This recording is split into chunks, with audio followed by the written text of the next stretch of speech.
प्रेम की परिभाषा क्या है? आज ये जितने भी मूवीज वाले लोग हैं ना, उन्होंने प्रेम की परिभाषा क्या डाल दी?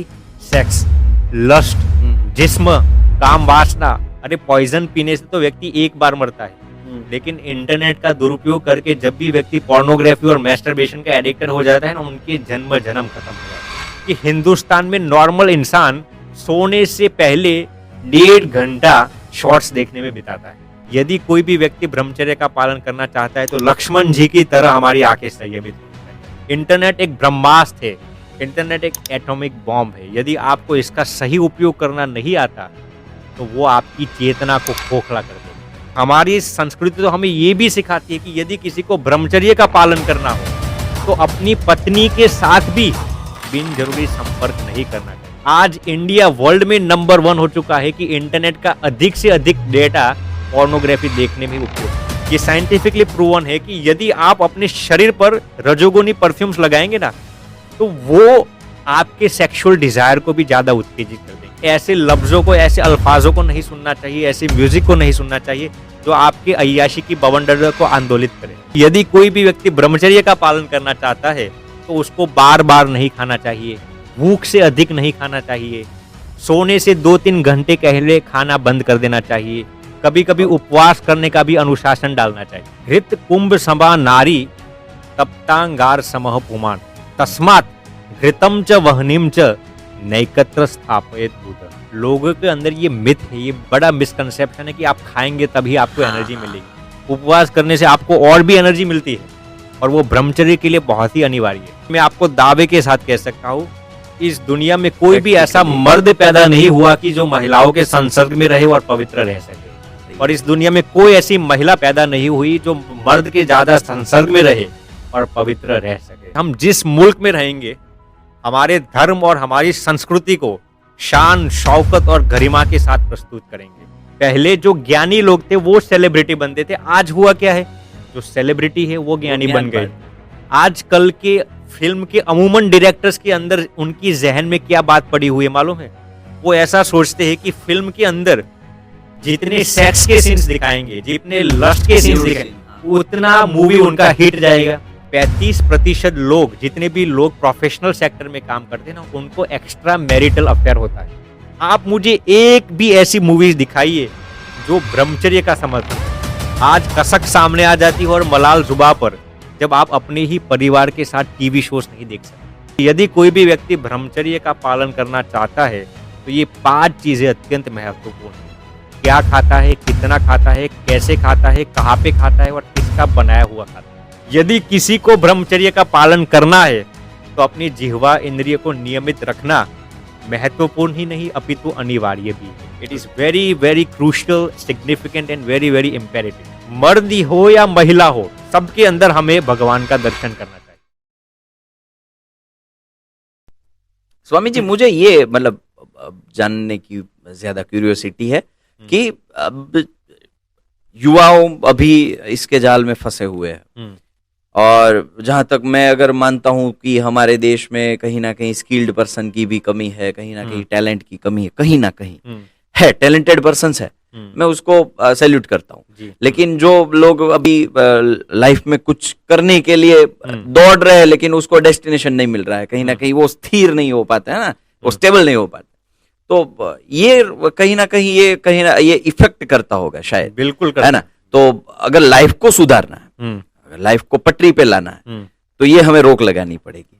तो इसके कुछ जो सॉल्यूशन, जैसे क्या क्या करने से ये रोक लगाई जाए या माइंड डाइवर्ट किया जा सके, तो ऐसे कुछ पॉइंट्स मुझे और ऑडियंस को दोनों को बिल्कुल मैं आपके इसके कई पॉइंट्स है। ये चर्चा बहुत ही विस्तृत चर्चा हमारी चलेगी। पहले तो मैं ये बताना चाहूंगा कि ऐसे लोगों के संपर्क में मत आना जो आपकी अय्याशी को बुलंद करे। देखिए आजकल के, मैंने बताया जैसे कई मॉडर्न, सब ऐसे नहीं है, कई मॉडर्न फिलोसोफर्स पैदा हुए हैं। उनका ये मानना है कि आप पुरुष, मर्द यदि महिलाओं के संसर्ग में रहेगा तब भी यदि आपका मन पवित्र है तो कुछ नहीं होगा। वो कहते हैं महिला यदि मर्द के संसर्ग में रहेगी, उनका मन पवित्र है तो कुछ नहीं होगा।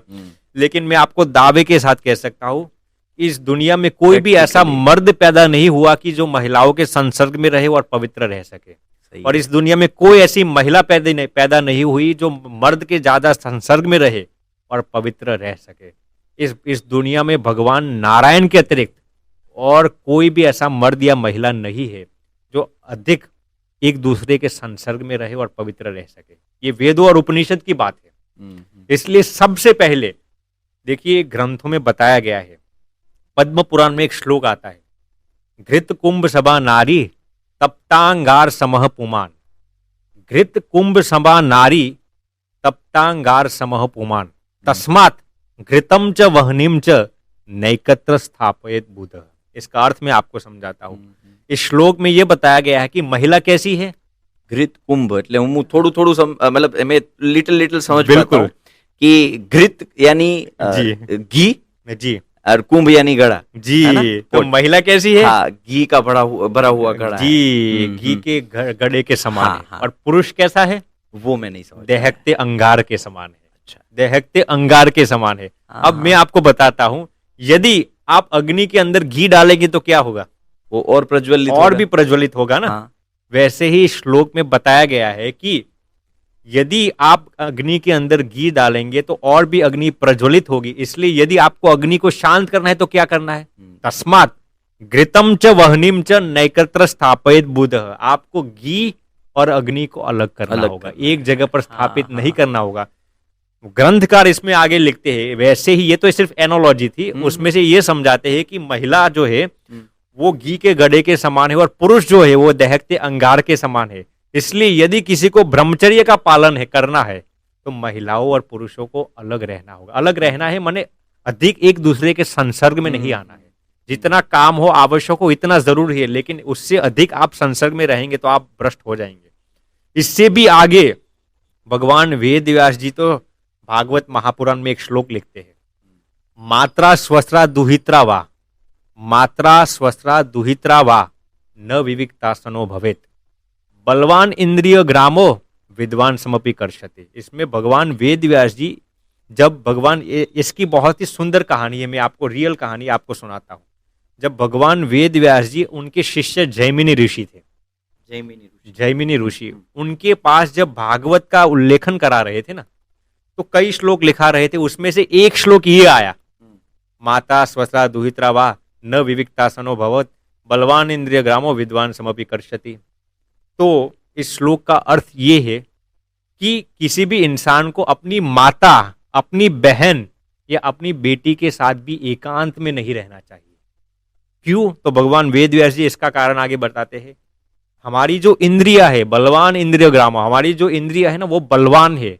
वो चाहे कितना भी सिद्ध पुरुष हो, कितना भी तपस्वी पुरुष हो, कितना भी चमत्कारी पुरुष हो, उसको भी भ्रष्ट कर सकती है।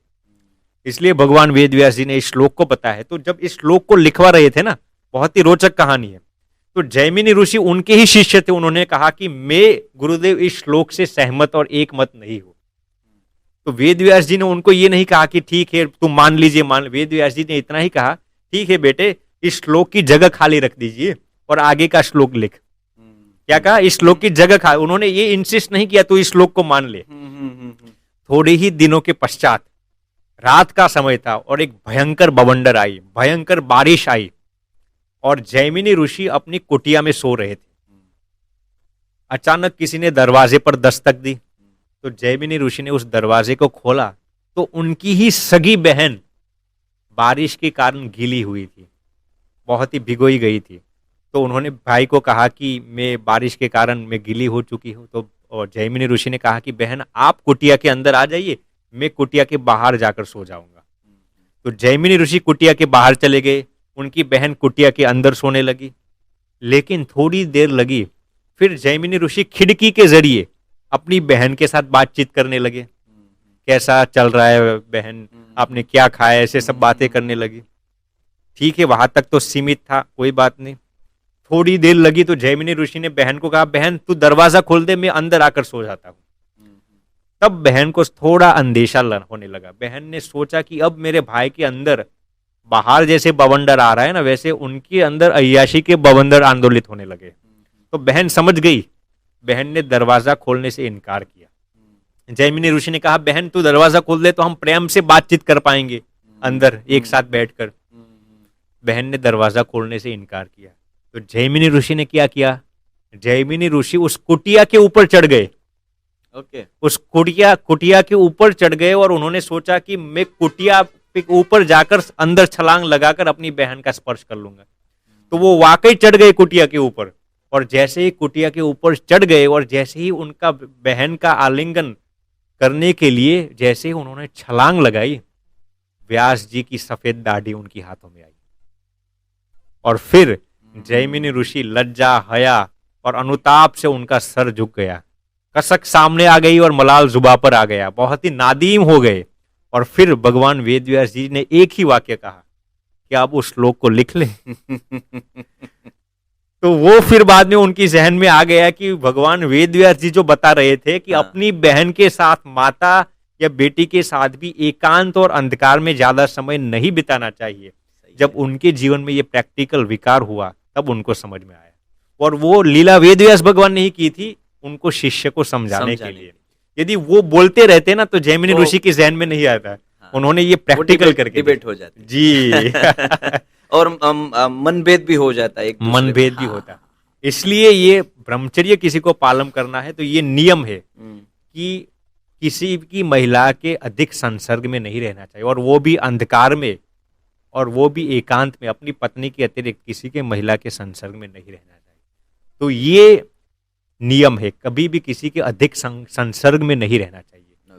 अब इसके बाद में आपको स्टेप बाय स्टेप ये बताना चाहूंगा कि अपनी जो पंच ज्ञानेंद्रिया है, मैं अगला क्वेश्चन मेरा यही था जी, जबकि आपने ये छेड़ दिया है जी, तो आपने बीच में ये जिक्र किया था कि इंद्रिय जो जी, सबसे ताकतवर है, जी, वो सबको जी, कंट्रोल करती है, वो मुझे जानने की अच्छा। उत्सुकता थी कि ये इंद्रिय क्या है। अभी नेक्स्ट क्वेश्चन मैंने सोचा कि जी। अभी जो आप खत्म करेंगे तो मैं पूछूंगा, लेकिन अभी आपने ये बात छेड़ ही दी है तो प्लीज नहीं कंटिन्यू नहीं प्लीज। नहीं, बहुत ही तो ये क्या बहुत ही इंद्रिय बेहतरीन क्या है, बात मुझे नहीं, क्योंकि ये मैंने आपने- भी सुना है सिक्स सेंस बोलते हैं, जी, सिक्स जी, सेंस, जी, सिक्स जी, सेंस हमारे 5 इंद्रिय एक्टिव रहती है, सिक्स सेंस है वो जी। बड़ी है, ये मुझे जानना है, वो भी जी जानना है। साहिल जी, तो हमारे ग्रंथों में बताया गया है कि हमारी 5 ज्ञान की इंद्रियां होती है, हम्म 5 ज्ञान की इंद्रियां जिसके जरिए हम ये सेंस की फीलिंग कर सकते हैं। हम्म कौन सी इंद्रिया है? पहली है नासिका, मीनिंग योर नोज। नोज, दूसरे है आपके ईयर्स, Ears. आपके श्रोत्र। आईज, तीसरे है आपका टंग, ओके, आपकी जिह्वा इंद्रिय। चौथा है आपकी स्किन, त्वचा। और पांचवे ही आपके नेत्र, योर आइस। तो ये 5 ज्ञानेंद्रियों को अपने संयम में रखना होगा। मैं आपको एक एक करके समझाऊंगा, आप गौर से सुनना। बहुत ही इसको साइंटिफिकली प्रूव कैसे किया गया है मैं आपको समझाऊंगा। पहली इंद्रिय बताई गई है अपनी नासिका। ओके, तो ग्रंथों में लिखा गया है कि यदि किसी को ब्रह्मचर्य का पालन करना है ना, तो उसको रजोगुनी और तमोगुनी परफ्यूम्स को सूंघना नहीं चाहिए, ओके। और अपने जिस्म पर भी नहीं छिड़कना चाहिए। देखिए वो अपने क्या है, शरीर पर भी रजोगुनी तमो- परफ्यूम्स, इत्र। नहीं, वो रजोगुनी और तमोगुनी वो वो थोड़ा मैं आपको डिफाइन बताता कीजिए। हूँ जी। हाँ, हाँ, जैसे कि आजकल जितने भी अधिक परफ्यूम, जी चंदन सात्विक परफ्यूम कहा गया है। ओके, चंदन ओके। जैसे अपने शरीर पर चंदन का लेप लगाना, वो सब सात्विक माना गया है। हम्म, लेकिन ये आजकल जितने भी केमिकल्स में से बने हुए जितने भी आर्टिफिशियल जो परफ्यूम्स है, अधिक, सब नहीं लेकिन अधिक रजोगुनी परफ्यूम्स होते हैं। ओके, तो जितने भी रजोगुनी परफ्यूम्स है उनको न तो सूंघना चाहिए और ना ही अपने जिस्म पर छिड़कना चाहिए। अब देख अक्सर लोग ये समझते हैं, अक्सर लोग अपने जिस्म पर इसलिए परफ्यूम्स लगाते हैं ताकि दूसरों को अट्रैक्ट करने के लिए। सही बात है ना? लेकिन साइंटिफिकली प्रूवन है साहिल जी, ये साइंटिफिकली प्रूवन है कि यदि आप अपने शरीर पर रजोगुनी परफ्यूम्स लगाएंगे ना, तो वो आपके सेक्सुअल डिजायर को भी ज्यादा उत्तेजित कर देंगे। ओके, दूसरे के सेक्सुअल डिजायर को तो उत्तेजित करेंगे, लेकिन उसके पहले आप ही उसमें जल जाएंगे। इसलिए यदि आपको परफ्यूम्स लगाना ही है, आपको कुछ सूंघना ही है, तो भगवान को अर्पित की हुई चीजें लगाइए। भगवान को अर्पित की हुई माला सूंघिए, भगवान को अर्पित किया हुआ इत्र आप लगाइए, इसमें कोई बाधा नहीं है। इसलिए ये पहला है, अपनी नासिका को नियमित रखना। दूसरी चीज है अपने श्रोत्र को, मीनिंग अपने ईयर्स को। देखिए आजकल ऐसा हो गया, आप जितने भी ये मूवीज है ना, अक्सर मूवीज में जितने भी सॉन्ग्स आते हैं, जितने भी म्यूजिक आते हैं ना, सब रजोगुनी होते हैं। ये सब हमारी काम वासना को भड़काने के लिए होते हैं। इसलिए यदि आपको ब्रह्मचर्य का पालन करना है तो ऐसे म्यूजिक को नहीं सुनना चाहिए जो आपकी काम वासना को उत्तेजित करे।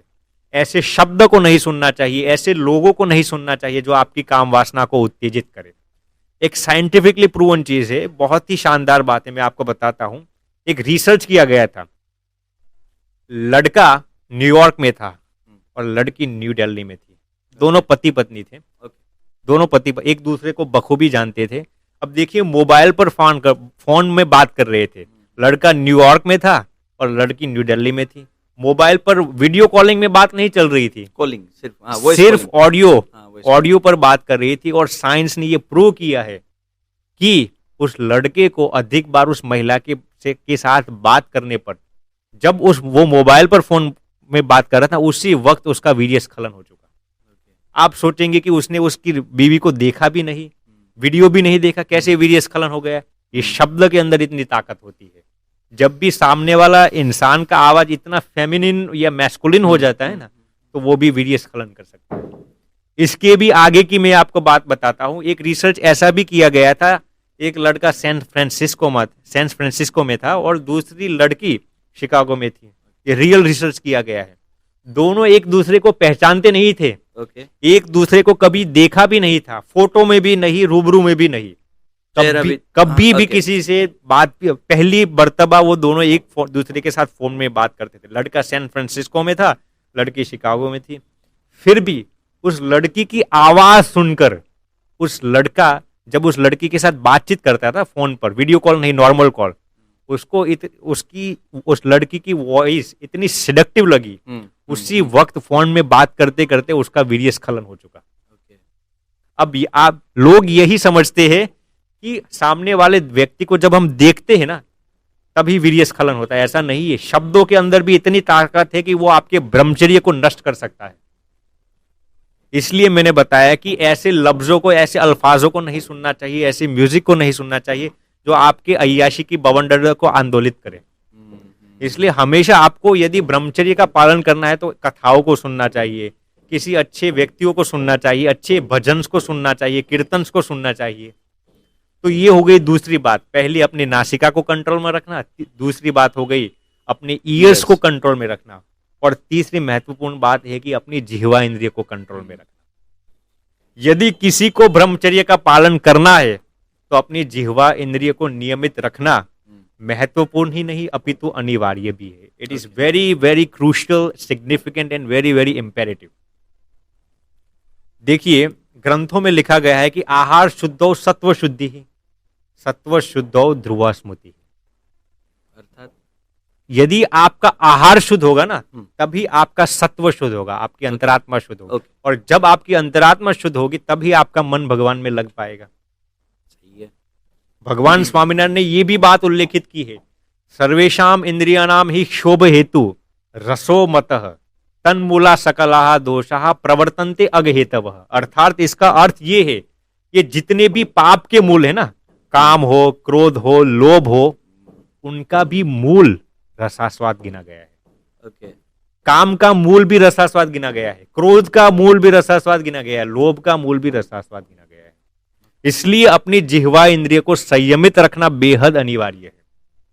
और इसलिए मैं आपको थोड़े ऐसे फूड्स बताना चाहूंगा जो आपको परहेज रखना होगा, किसी की इंसान को जो ब्रह्मचर्य का पालन करना चाहता है। पहले तो जितने भी ऑयली फूड्स हैं, जितने भी फ्राइड फूड्स हैं, जितने भी स्पाइसी फूड्स है, जितने भी फास्ट फूड्स है, जितने भी जंक फूड है, इन सभी को कम से कम अपने जीवन में उपयोग करना चाहिए, क्योंकि ये सभी तमोगुणी और राजसी आहार है। वो आपकी अय्याशी को और भी बुलंद करेंगे। और अनियंस और गार्लिक का भी परहेज रखना होगा यदि किसी को ब्रह्मचर्य का पालन करना है। इससे भी आगे मैं बताऊंगा, उसको कैफीन वाले पदार्थ का भी सेवन नहीं करना चाहिए। कैफीन वाले पदार्थ माने ये चाय, कॉफी। देखिए, हमारे संतों और सन्यासियों के जीवन में कैफीन वाले पदार्थ वर्जित बताए गए हैं। इसका कारण यही है कि वो ब्रह्मचर्य के लिए बाधक बनता है। इसलिए कैफीन वाले पदार्थ भी निषिद्ध है। भारत के एक पूर्व रक्षण मंत्री थे जिनका नाम था कृष्ण मेनन। वो चाय के इतने एडिक्टेड हो चुके थे, तो जब उनकी आखिरी सांस आई ना, वो हर दिन 25 ग्लास चाय पीते थे। He used to drink 25 cups of tea every single day.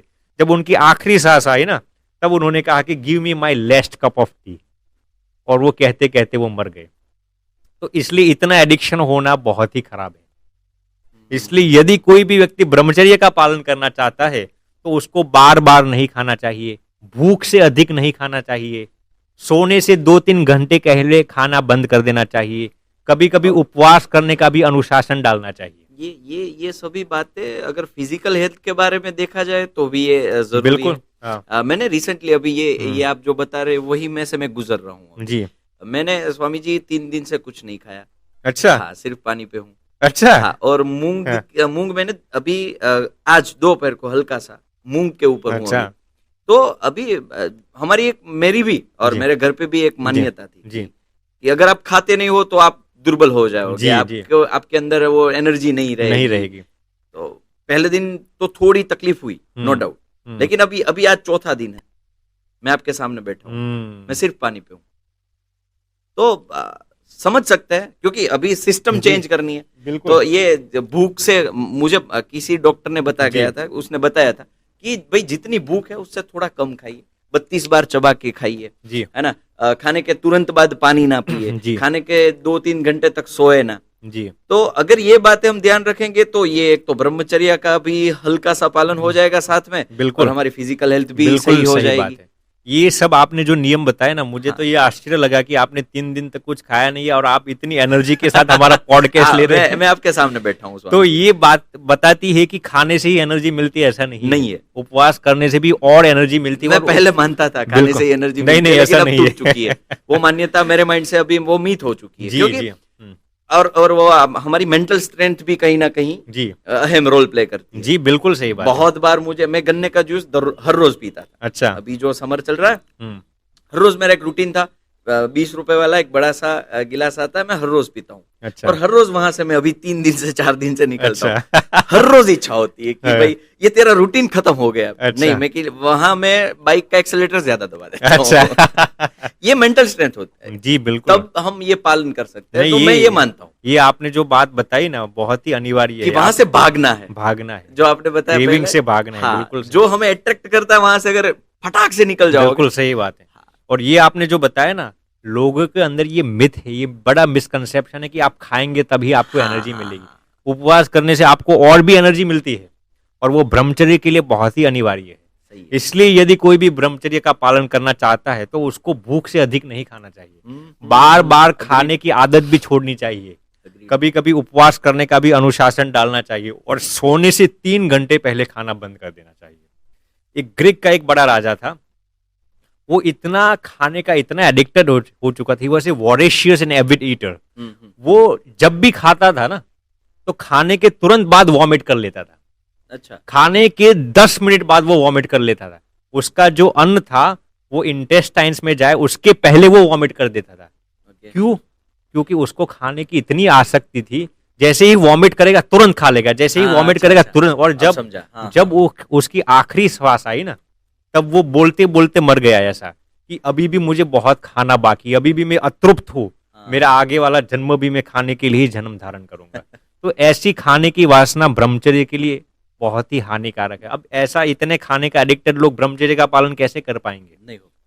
अब इससे भी आगे साहिल जी मैं आपको बताना चाहूंगा कि खाने के साथ साथ भी आप किस तरीके से खाते हैं मायने रखता है, वो मायने रखता है। आजकल लोग टीवी देखते देखते, कभी सास कभी बहू, ऐसे सीरियल्स देखते देखते, मूवी देखते देखते ये सब खाते हैं ना, ये आपके ब्रह्मचर्य के लिए अत्यंत नुकसानकारक है। मैं हल्का सा मैं मतलब कहीं ना कहीं एक टीचर हूँ तो ये बोलूंगा जी, अभी के बच्चे और उसकी माता है जी, माफ कीजिएगा अगर मैं गलत हूँ तो, वो माता है कि मैं कहीं एक जगह हमारे रिलेटिव्स के वहां बैठने गया था। यहाँ एक ट्रेंड है, मतलब हमारी एक कल्चर है कि हम एक दूसरे के घर जी शाम को टाइम मतलब स्पेंड करने के लिए जाते हैं, बैठने के लिए जाते हैं। तो वो बोलते कि ये बच्चा अभी छोटा सा था, अभी ठीक से बोल भी नहीं पा रहा था, तो वो बोलते हैं कि इसको ये आप फोन दे दीजिए, कुछ भी बोलो, अगर उसको बोलो यूट्यूब खोले तो यूट्यूब खोल देगा।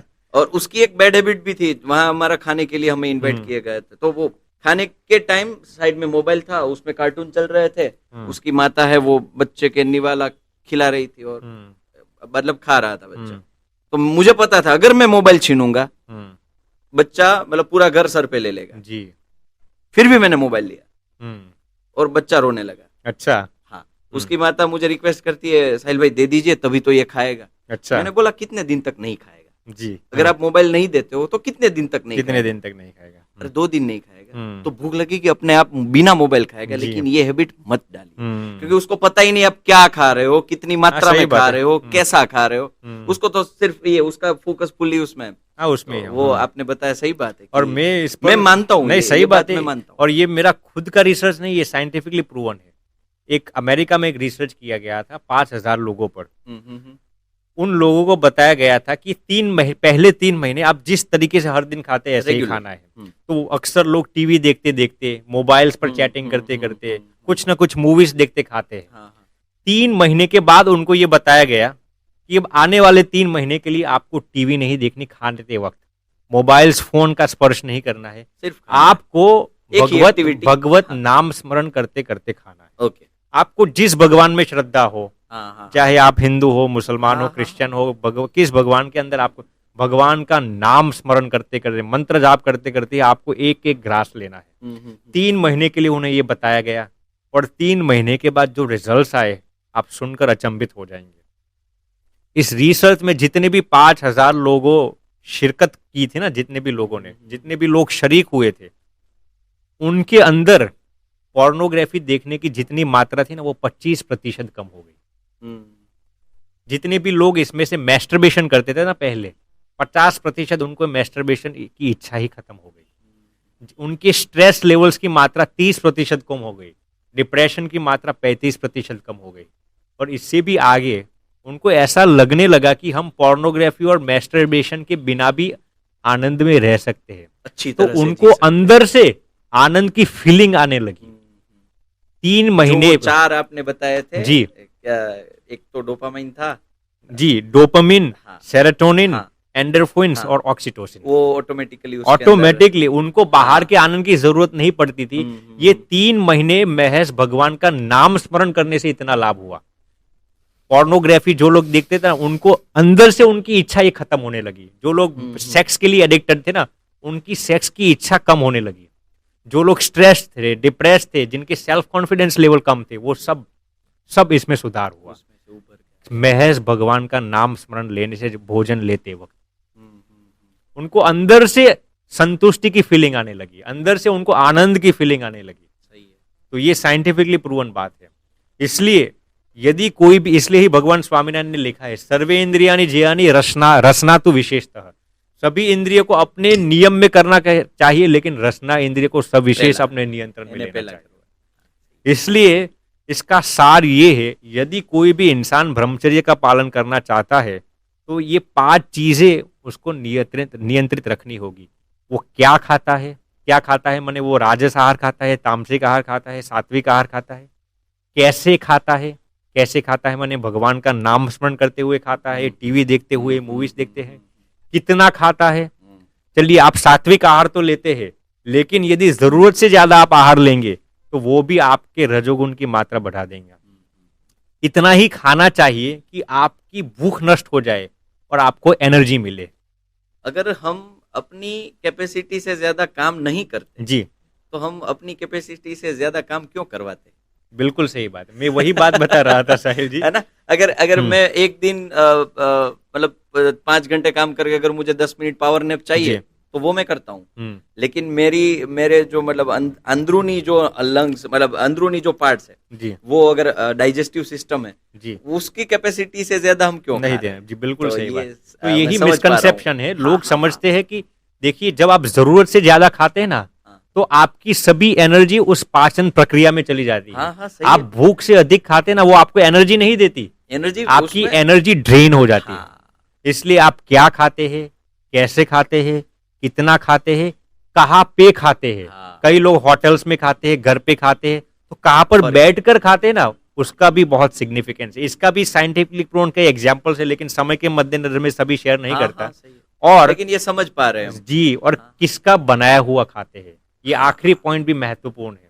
यदि आप किसी होटल में किसी शेफ का बनाया खा लेते हो और घर पे अपनी बीवी या माता का बनाया हुआ खाते हैं, उसमें भी बहुत सिग्निफिकेंस होता है। इसलिए यदि कोई भी व्यक्ति ब्रह्मचर्य का पालन करना चाहता है तो ये 5 चीजें अत्यंत महत्वपूर्ण है। क्या खाता है, कितना खाता है, कैसे खाता है, कहाँ पे खाता है और किसका बनाया हुआ खाता है। ये ब्रह्मचर्य ऐसी चीज नहीं है कि खाओ पियो और मौज करो और ब्रह्मचर्य सिद्ध हो जाएगा। नहीं, उसके लिए एहतियात बहुत जरूरी है, तपश्चर्या बहुत जरूरी है। तो हमने 3 पॉइंट्स के विषय में चर्चा कर ली। पहले अपने नोस, अपनी नासिका को नियंत्रित रखना चाहिए, फिर ears, दूसरे अपने ईयर्स, तीसरे जीवा। अपने टंग, अपनी जीवा को, और चौथी चीज है अपनी त्वचा को, स्पर्श को नियंत्रित रखना होगा। देखिए आज हुआ क्या है कि हमारे हिंदुस्तान के लोग विदेश की जितनी भी स्टाइल से, जितने भी ट्रेंड से, जितने भी रस्म रिवाज है, जितनी भी परंपराएं हैं, उनको विचारहीन और विवेकहीन होकर अपने जीवन में एक्सेप्ट करते हैं। विदेशों में क्या ट्रेंड है, जब भी किसी अजनबी व्यक्ति को मिलते हैं ना, तो अपनी भावनाओं का, अपनी जज्बातों का आदान प्रदान कैसे किया जाता है? पहले तो शुरुआत शेक हैंड से भी आगे उनको गले लगाने हग से, करके, हग करने से, चूमा चाटनी करने से, ऐसे तो भावनाओं का आदान प्रदान किया जाता है। अरे यहाँ तक तो ठीक है, लेकिन पर स्त्री और पर पुरुष भी एक दूसरे के साथ चूमा चाटनी करने से कभी भी वो हया और लज्जा महसूस नहीं करते। और वही घटिया संस्कृति, वही जलील संस्कृति आज हमारे हिंदुस्तान में आने लगी है। आज हिंदू लोग ये नहीं समझते कि आप अपनी भावनाओं का इजहार हाथ जोड़ने से भी कर सकते हैं, प्रणाम करने से भी कर सकते तभी हैं। हमारी भारतीय संस्कृति ये आजकल तो सिखाती है कि- हैंडशेक पर आ गए, हैंडशेक भी आ गई, एक दूसरे को किस करने लगते हैं। हाँ, ये हमारी संस्कृति के तद्दन विरुद्ध है, इसलिए ऐसा कभी नहीं करना चाहिए। देखिए कोविड ने सबकी आग, सबकी अंदर जो मिसकंसेप्शन थी ना, कोविड ने सबको जगा दिया। जैसे हम भी जब अमेरिका में थे ना साहिल जी, तो हमारी एक लैब पार्टनर थी बायोलॉजी में, तो वो जब भी, वो फीमेल थी, अमेरिका की फीमेल थी, वो जब भी एक्साइटेड हो जाती थी ना, तो वो हमें हग करने के लिए आ जाती थी। तो हमने कहा बहन, हमारी भारतीय सनातन परंपरा में किसी को हग करना वो हमारी संस्कृति के विरुद्ध है, पत्नी के अतिरिक्त।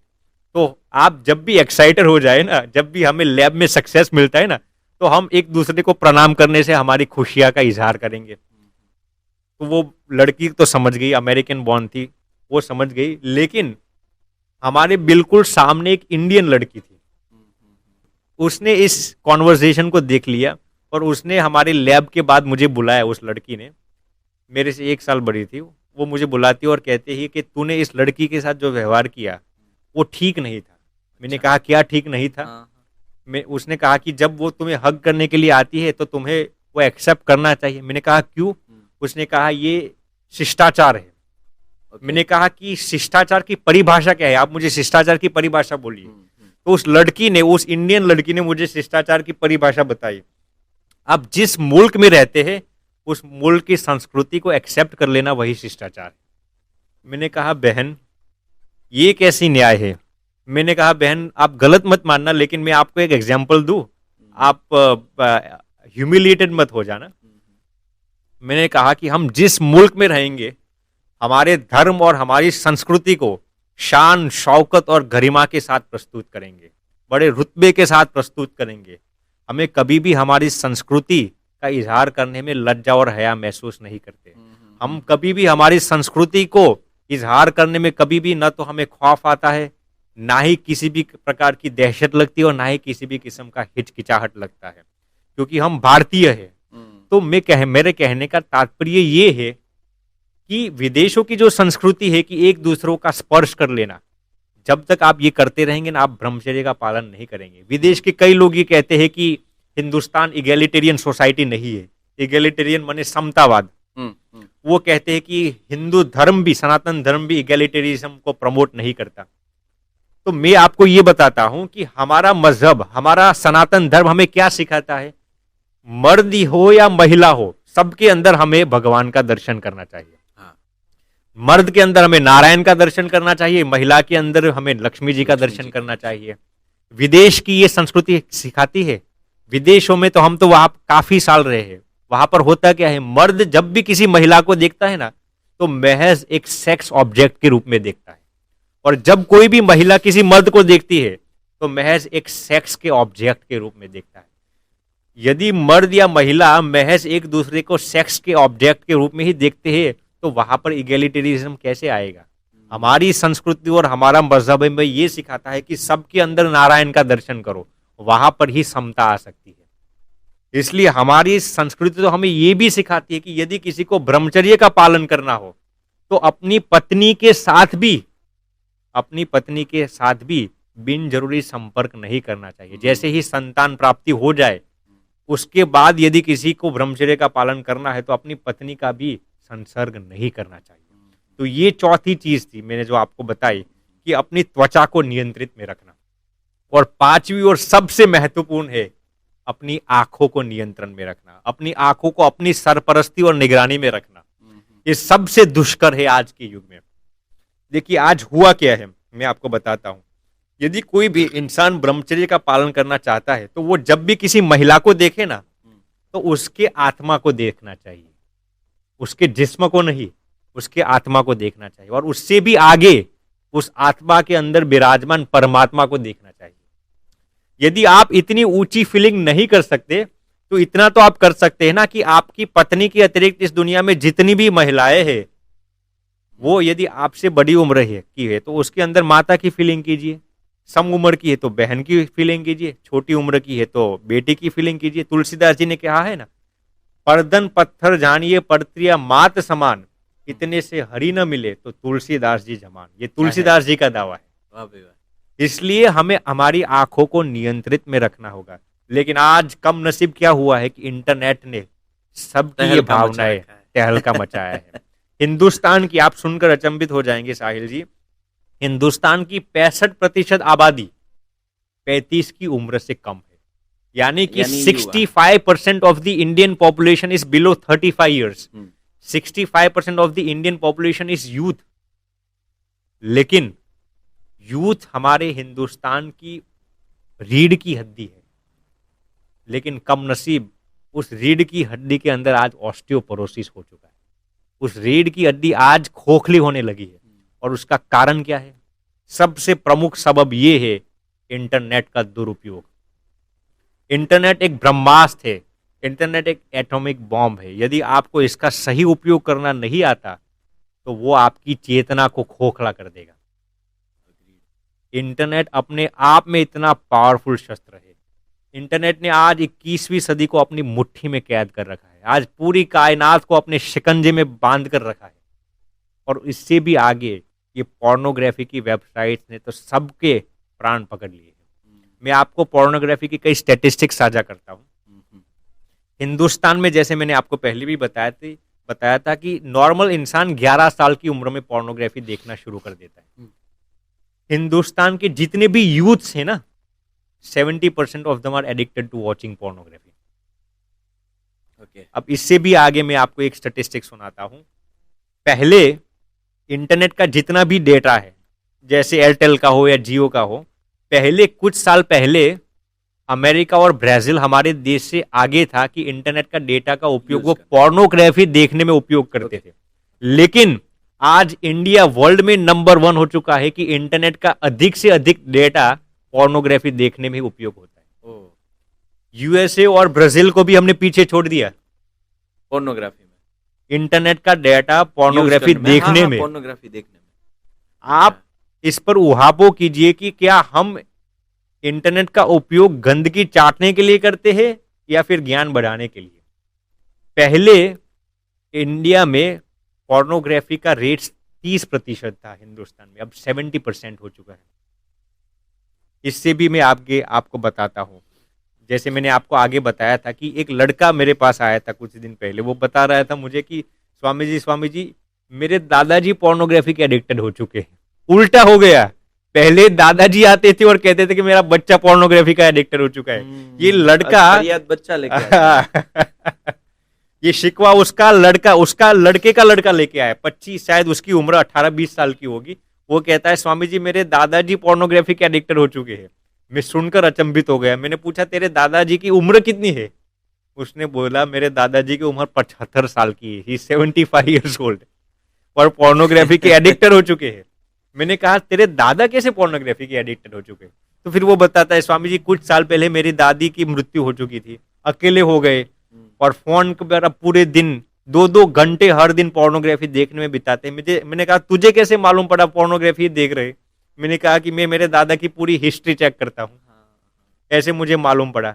आप यकीन कीजिए कि कैसा ये आलम आ चुका है। 21वीं सदी की आप दुर्दशा तो देखिए। पहले होता क्या था, यदि किसी भी व्यक्ति को वेश्या के पास जाना हो ना, पुराने जमाने की बात करता हूं मैं, तो वो रात में एकांत में किसी के भी संज्ञान में ना आए, छोरी चुपकर वो वेश्या के पास जा रहा था। आज क्या हुआ है, आज दुनिया की किसी भी तवायफ को, किसी भी वेश्या को आप देखना चाहते हो, अपने ही घर पे, अपने ही बिस्तर पर, अपने ही मोबाइल फोन में जब चाहे आप देख सकते हैं, और वो भी फ्री ऑफ चार्ज। इंटरनेट का दुरुपयोग होने का कारण, ये सबसे बड़ा कारण है। इंटरनेट आज फ्री में दिया जाता है। आप जहां पर भी आप देखेंगे ना, ये इश्तिहार किया जाता है, ये एडवर्टाइजमेंट किया जाता है, free internet, free 5G internet. और हमारे जितने भी युवा लोग हैं या बूढ़े लोग हैं, सब समझते अरे भैया इंटरनेट फ्री है। इसको खुशकिस्मत समझकर इस पूरी गंदगी को पूरे दिन चाटते रहते हैं। लेकिन मैं आपको ये बताना चाहूंगा कि इंटरनेट फ्री में है, लेकिन समय तो आपका है, सब शक्ति आपकी है, जीवन आपका है ना। फिर भी लोग इंटरनेट के शकंजे में फंस जाते हैं, और वो भी फ्री इंटरनेट देखकर ही। मैं आपको एक सिंपल एग्जांपल देता हूं। यदि मान लीजिए कि आप मार्केट में गए, किसी मंडी में गए आप, और वहां पर ये बोर्ड लगाया होगा बड़े अक्षरों से, फ्री पॉइजन, किसी को भी फ्री पॉइजन पीना है, आ जाइए भैया, फ्री पॉइजन मिलेगा आपको। कोई भी इंसान फ्री पॉइजन पीने के लिए जाएगा? वो समझता है, क्यों नहीं जाएगा? वो समझता है भैया पॉइजन भले ही फ्री हो, लेकिन पॉइजन पीकर हम मर जाएंगे। वैसे इंसान इस बात को नहीं समझता कि फ्री इंटरनेट है, लेकिन ये इंटरनेट का दुरुपयोग ही पॉइजन है। यदि इसका उपयोग करूंगा तो मैं मर जाऊंगा। अरे पॉइजन पीने से तो व्यक्ति एक बार मरता है, लेकिन इंटरनेट का दुरुपयोग करके जब भी व्यक्ति पोर्नोग्राफी और मैस्टरबेशन का एडिक्टेड हो जाता है ना, उनके जन्म खत्म हो जाते हैं। इसलिए ये इंटरनेट के, फ्री इंटरनेट ने सबसे ज्यादा हमारे देश में बर्बादी की ओर ले गया है। देखिए आजकल ये जितने भी गंदे लोग पैदा हुए हैं ना इंस्टाग्राम और फेसबुक पर, ये पिछले 15-20 साल की पैदाइश हुई है। और उनको फॉलो और सब्सक्राइब करने वाले लोग कौन कौन है? 60 साल के लोग नहीं है। इंस्टाग्राम पर, फेसबुक पर ये जितने भी गंदे लोग हैं ना, जितने भी पैदा हुए, उनको फॉलो करने वाले 15 साल के लोग, 20 साल के लोग, 25 साल के लोग। लोग ये सोचते हैं कि गंदगी चटाना चाहते हैं, और लोगों को ये मालूम पड़ गया है कि युवा लोग ही ऐसे हैं जो इस गंदगी को चाट सकते हैं। डिमांड ही यही। इसमें हुआ क्या है कि ये युवा लोग ऐसे हैं जो अक्ल, जिनके अंदर अक्ल कम है, समझ कम है, लेकिन पहले की अपेक्षा जेब में पैसा ज्यादा है। ये माता पिता के लाडले होते हैं, पिताजी के पूत होते हैं और माताजी की परी होते हैं।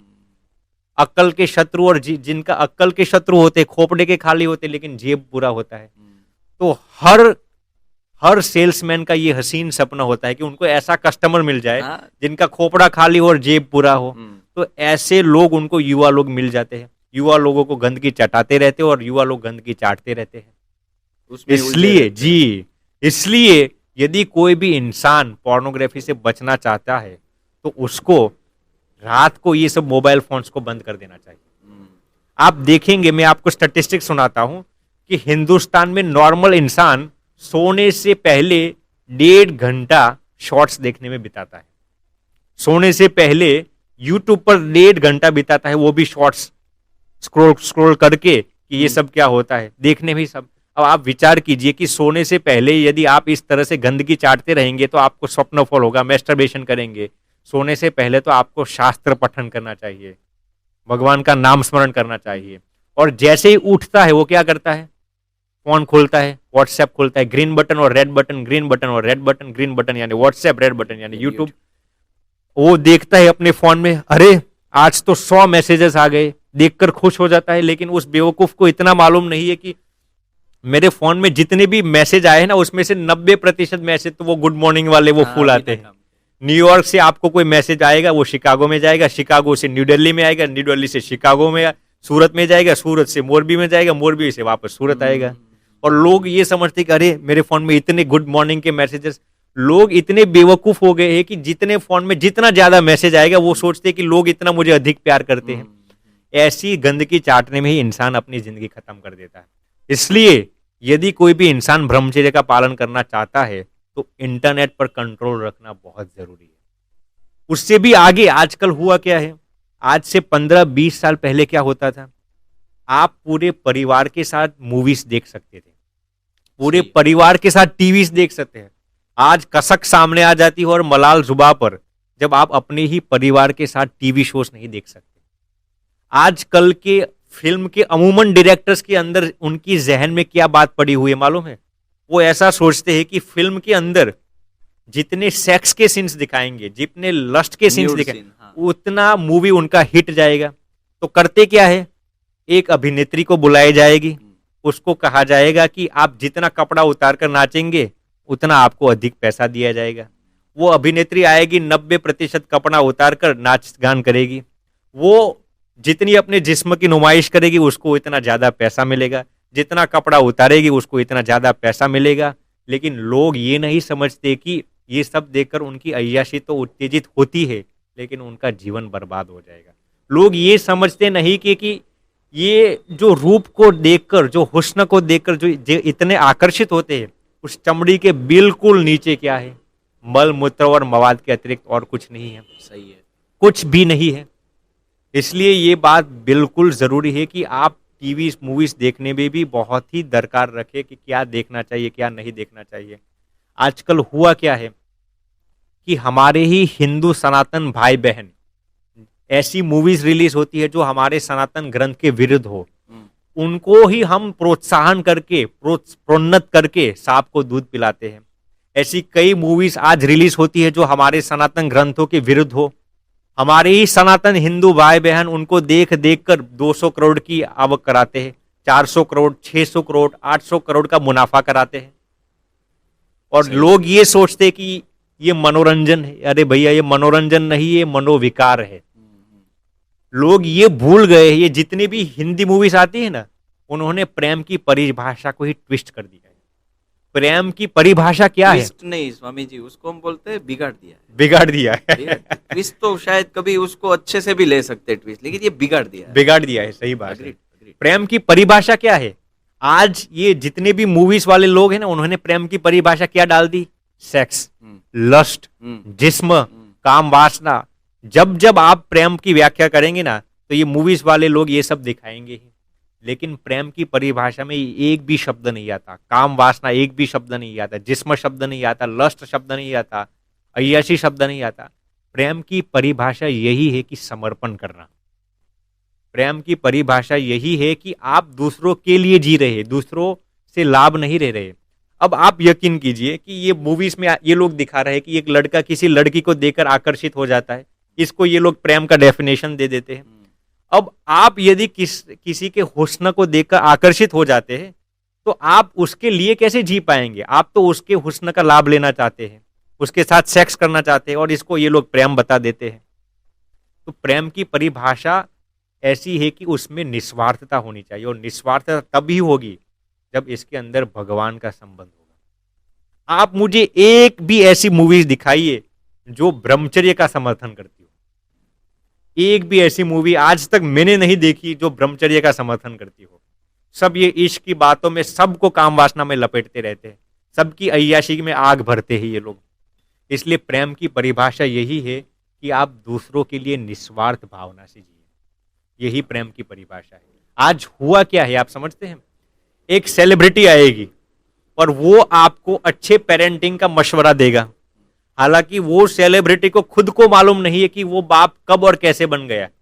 वो बाप हुआ है वो भी उसे मालूम नहीं है। वो ऐसा ही मानते मैं हूं उसका बाप हूं, और वो आपको गुड पेरेंटिंग का मशवरा देता है। आज हुआ क्या है मैं आपको बताता हूं। पहले क्या था, जो ज्ञानी लोग थे ना वो सेलिब्रिटी बनते थे। पहले जो ज्ञानी लोग थे वो सेलिब्रिटी बनते थे। आज हुआ क्या है, जो सेलिब्रिटी है वो ज्ञानी बन गए, वो ज्ञान बांटते। आप इस पर उहापो कीजिए कि लोग उनका ज्ञान सुनने के लिए जाते हैं या उनका जिस्म देखने के लिए जाते हैं। लोग ऐसा कहते हैं कि हम उनका ज्ञान सुनने के लिए जाते हैं। अरे भैया, आप ज्ञान देखने सुनने के लिए नहीं जाते, आप उनके जिस्म की नुमाइश के लिए जाते हैं। तो ऐसी दुर्दशा हो गई है। इसलिए अपने आंखों को संयम में रखना बेहद अनिवार्य है। मैं आपको एक सिंपल रिसर्च बताता हूं कि इस दुनिया में जितने भी प्रोफेशनल इंस्टीट्यूशन है, वो स्कूल्स हो, कॉलेजेस हो या फिर जॉब नेटवर्क हो, कहीं पर भी आप सुनकर अचंभित हो जाएंगे साहिल जी, 35% लोग, जितने भी लोग प्रोफेशनल सेक्टर में काम करते हैं ना, उनको एक्स्ट्रा मैरिटल अफेयर होता है। मैरिड होने के बावजूद भी एक्स्ट्रा मैरिटल अफेयर होता है। तो ये रिसर्च किया गया कि कैसे ये संभव है। जितने भी लोग प्रोफेशनल सेक्टर में काम करते हैं ना, उनको 35% लोगों को एक्स्ट्रा मैरिटल अफेयर होता है। तो रिसर्च किया गया, फिर मालूम पड़ा कि शुरुआत कैसे होती है। तो अपने जितने भी जॉब कलीग्स होते हैं, उनको वो गौर से देखते हैं पहले। कहीं ना कहीं वो पांचों इंद्रियां काम करती होगी। वही मैं बताता हूं, जिस उनको वो आंखों से देखते हैं गलत दृष्टि से। देखने के बाद क्या होता है, उनके साथ वो जोकिंग करने लगते हैं, आनंद करने लगते हैं। फिर क्या होता है, फिर फ्लर्टिंग शुरू हो जाता है। फिर क्या होता है, अफेयर शुरू होता है। और अफेयर के बाद क्या होता है, इंटरकोर्स शुरू हो जाता है। तो ये रिसर्च किया गया है कि जितने भी लोग प्रोफेशनल सेक्टर में काम करते हैं ना, 35% of them have extra marital affair. और उसके 4 कारण बताते हैं। पहला कारण ये है कि वो लोग ऐसा समझते हैं कि यदि हमारे कलीग के साथ ही हमारा अफेयर चलेगा ना, तो बाहर हमारी बीवी को या हमारे स्पाउस को, बाहर किसी को मालूम नहीं पड़ेगा। हम तो जॉब की बात करते हैं, ऐसा हमारा अफेयर चलता रहेगा। दूसरा कारण क्या है, वो ऐसा समझते हैं कि बाहर जॉब के साथ बाहर जाने के बाद हमें फैमिली कमिटमेंट भी होती है। तो हम यदि हमारे अफेयर को जॉब पर ही पूरा कर ले तो समय भी बच जाएगा। तीसरा कारण ये ऐसा सोचते हैं कि यदि हमारा अफेयर जॉब तक सीमित रहेगा ना, तो काम करने में भी मजा आएगा। और चौथा कारण वो ऐसा सोचते हैं कि काम भी मोर इंटरेस्टिंग हो जाता है। ऐसे बेवकूफ वाले लोग आज पैदा हुए। एक जेम्स क्लियर ने एक बहुत ही बखूबी किताब लिखी है जिसका नाम है एटॉमिक हैबिट्स। बहुत ही अच्छी पुस्तक है, पढ़ने लायक पुस्तक है। उसमें वो समझाते हैं कि कोई भी हैबिट्स बनती है ना, अच्छी हैबिट हो या बुरी हैबिट हो, वो कैसे बनती है, उसमें बखूबी उन्होंने समझाया है। कोई भी आदत कैसे बनती है, तो उन्होंने 4 स्टेप्स बताए हैं। क्यू, पहला है क्यू, दूसरा है क्यूरियोसिटी, तीसरा है रिस्पॉन्स, और चौथा है रिवॉर्ड या रिजल्ट। अब मैं आपको मैस्टरबेशन के साथ रिलेट करता हूं इसको। तो कोई भी हैबिट कैसे बनती है, कोई किसी को मान लीजिए कि हस्त मैथुन करने की आदत पड़ गई है, किसी को मान लीजिए कि पोर्नोग्राफी देखने की आदत बन गई, वो कैसे बनती है मैं आपको साइंटिफिकली समझाता हूं। तो इस बुक में ये जेम्स क्लियर लिखते हैं, पहले क्यू से शुरू होता है। क्यू का अर्थ ये है कि 5 इंद्रियों में से कहीं ना कहीं आपके अंदर वो डाटा चला गया। जैसे कि आपने किसी लड़की को देखा, आंखों के जरिए देखा, सुना, स्पर्श किया, 5 इनपुट डिवाइस हो गए। हाँ। तो आपकी जहन में ये अंकित हो गया। अब 5 इंद्रियों से आपने किसी महिला को देख लिया, तो ये क्यू हो गया। अब दूसरा आ गया क्यूरियोसिटी। क्यूरियोसिटी में उन्होंने ऐसा बताया कि आपने जो देखा है, जो आपकी 5 इंद्रियों में से जो डाटा अंदर गया है ना, अब आप ऐसा सोचेंगे कि मैं इसको इंप्लीमेंट कैसे करूं। तो दूसरा स्टेप है, आप इंप्लीमेंट करने के लिए कुछ ना कुछ माहौल अख्तियार कर लेंगे। आप सोचेंगे कि एकांत चाहिए, रात चाहिए, तब मैं मैस्टरबेशन करूंगा। तो ये उसका प्लान एक अख्तियार कर लेता है। तीसरा स्टेप क्या है, रिस्पॉन्स। यानी कि उसने जो देखा है, जो प्लान बनाया है, अब उसको 100% वो इंप्लीमेंट कर लेगा। तीसरे स्टेप में रिस्पॉन्स देगा, यानी कि अब वो मैस्टरबेशन या पोर्नोग्राफी करके ही रहेगा। तीसरा स्टेप ये हो गया। और चौथा स्टेप ये है रिवॉर्ड या फिर रिजल्ट। अब रिजल्ट में उसको क्या मिला, मैस्टरबेशन करने के बाद उसको ये लगा कि अरे ये तो मेरी एनर्जी ड्रेन हो गई, मेरी एनर्जी ड्रेन हो गई। तो ये उसको नेगेटिव रिजल्ट मिला। फिर भी वो अपनी आदत इसलिए नहीं छोड़ सकता क्योंकि उसका मन ये सोचता है कि एक दिन मुझे आनंद मिलेगा ही, एक दिन मुझे आनंद मिलेगा ही। इसी शकंजे में वो इस ट्रैप से बाहर ही नहीं निकल सकता। इस बुक में उन्होंने बखूबी समझाया है। पहले आप सोच से शुरू करते हैं, सोच से, फिर अल्फाज होते हैं, फिर हरकत बनती है, और फिर वो हरकत आदत बन जाती है। इसलिए यदि आपको पोर्नोग्राफी को जीतना है तो अपनी आंखों को संयमित रखना ही होगा। और इसका आखिरी एग्जाम्पल मैं आपको देना चाहूंगा लक्ष्मण जी का। रामायण में एक प्रसंग पाया जाता है कि जब रावण ने माता सीता का हरण कर लिया था ना, तो माता सीता जब वो विमान से चल रहे थे, उन्होंने अपने जितने भी आभूषण थे वो निकालकर अपने साड़ी के पल्लू के अंदर बांधकर नीचे फेंक दिया। और वो साड़ी का पल्लू वानरराज सुग्रीव के हाथ में आया। उनको ये मालूम नहीं था कि ये माता सीता के आभूषण है। उन्होंने उनको संजोए रखे। एक दिन प्रभु श्री राम माता सीता को ढूंढते ढूंढते मलय पर्वत पर जाते हैं और मलय पर्वत पर वो महाराजा सुग्रीव को मिलते हैं और उनके मित्र मंडल के साथ वो बैठे हुए थे। भगवान रामचंद्र जी ये बताते हैं कि हमारी भार्या को ले गया है ये लंकेश्वर रावण। तो फिर सुग्रीव जी वो आभूषण लेके आते हैं। वो कहते हैं कि भगवान राम को ये मालूम नहीं था कि रावण उनकी पत्नी का हरण करके ले गया है, लेकिन उन्होंने बात बताई है भगवान राम ने कि हमारी पत्नी का किसी कोई ले गया है। फिर सुग्रीव ने वो आभूषण बताए और फिर अब सुनने लायक बात है, भगवान रामचंद्र ने वो आभूषण लक्ष्मण जी को कहा, लक्ष्मण तुम इस आभूषण को खोलो और देखो कि ये माता सीता के आभूषण तो नहीं है ना। लक्ष्मण जी ने भगवान श्री रामचंद्र का आदेश तो धारण किया, उन्होंने वो आभूषण अपने हाथ में भी लिए, लेकिन जैसे ही आभूषण अपने हाथ में लिए वो बिलखने लगे, रोने लगे। और भगवान राम ने पूछा आप विलाप क्यों करते हो, आप रोते क्यों हो? और फिर लक्ष्मण ने जो जवाब दिया वो हम सब के लिए अत्यंत महत्वपूर्ण है। लक्ष्मण ने कहा, नाहम जानामि केयूरे नाहम जानामि कुंडले नुपुरे तू अभी जानामि नित्य पादाभिवंदनात्। अर्थात इस समझे आप?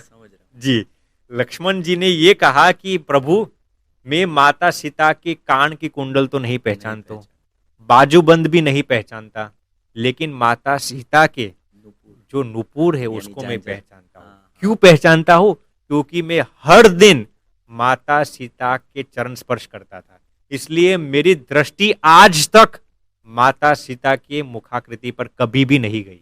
मैंने आज तक माता सीता को देखा नहीं है, सिर्फ उनके चरण में ही मेरी दृष्टि पड़ती थी, इसलिए मैं उनके जो पायल थे उसको पहचानता हूँ। और जैसे ही लक्ष्मण जी ने ये बात बताई, मर्यादा पुरुषोत्तम भगवान श्री राम की आंखों में से भी आंसू बहने लगे। तो इसको कहते हैं हम कि हमारी आंखों कैसे संयमित होनी चाहिए। आज यदि कोई भी व्यक्ति ब्रह्मचर्य का पालन करना चाहता है तो लक्ष्मण जी की तरह हमारी आंखें संयमित होनी चाहिए। अब आज तो क्या कहे, लोग इंटरनेट पढ़ो ये सब देखते देखते कैसे ये सब कर पाएंगे। इसलिए यदि कोई भी इंसान ब्रह्मचर्य पालन करना चाहता है तो इन 5 इंद्रियों को अपने जीवन में संयमित रखना बेहद अनिवार्य है। बहुत ही मतलब आज कई सारे जो प्रश्न थे उसके सॉल्यूशन भी मिले, कई सारी मिथ थी जो आज उसका वो टूट गई, उसकी सारी जो बैरियर्स थे वो टूट गए। और आज कहीं ना कहीं ऑडियंस को भी मालूम पड़ा होगा कि कहाँ हम जा रहे हैं और कहाँ हमें जाना चाहिए। जी, तो जो उसका पाथ है वो शायद क्लियर होगा। तो ये तो पूरी समंदर जितनी बातें हैं, तो ये 1.5-2 घंटे में तो शायद खत्म नहीं ही होगी। तो मिलते हैं हम अगले पार्ट में। अगर ये आपको ये बातें सारी इंटरेस्टिंग लगी हो तो ये जरूर वीडियो को लाइक करिएगा, और आपको जहां पे लगता है कि ये वीडियो मेरे दोस्त को देखनी चाहिए, ये वीडियो मेरे फ्रेंड को शेयर करनी चाहिए, तो शेयर कर दीजिएगा। और मिलते हैं हम दूसरे पार्ट में। तब तक के लिए जय हिंद, जय भारत।